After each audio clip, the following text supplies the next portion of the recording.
Sketch 5, Digital Read Serial LED. No, Sketch 5, PIR, Digital Read Serial. I guess there's two Sketch 5s. We already did this one. We're going to look at the PIR sensor. That's the infrared sensor.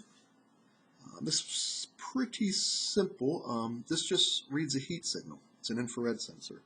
When it detects heat, it becomes a high signal, just like pushing in a button.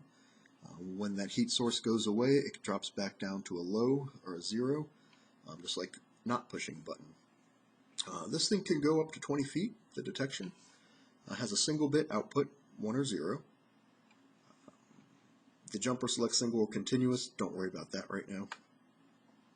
The setup for it's pretty straightforward. It has 3 pins. 1 pin goes to ground, 1 pin goes to voltage, and then 1 pin is connected to the Arduino. And this will be an input pin, so the Arduino can read whether this has a high or a low signal. So you can see the wiring is very straightforward. And this is what it looks like when it works.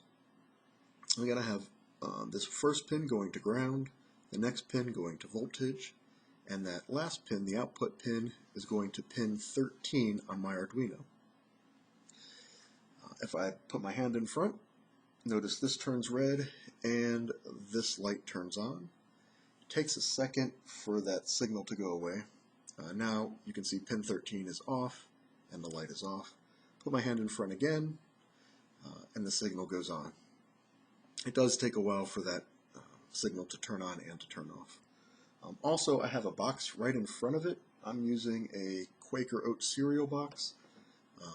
This thing is very sensitive, so if there's a lot of space in front of it, it'll read heat signatures just from ambient room temperature.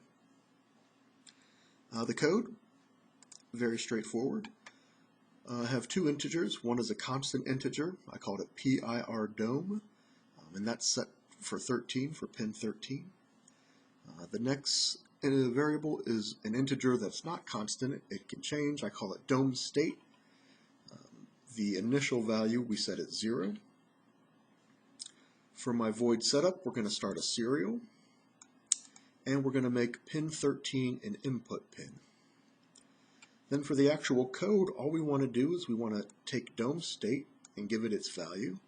So we're going to do a digital read at pin 13, and then we're going to send that signal to the serial, and then we're going to wait 1 second just to give the serial time to give us a value. So if I go to our serial monitor, right now there's nothing in front of the infrared sensor. If I put my hand in front, I'm now getting a value of 1. Move my hand, and eventually it drops back down to 0, and it's back down to 0. That's Sketch 5. Not too bad.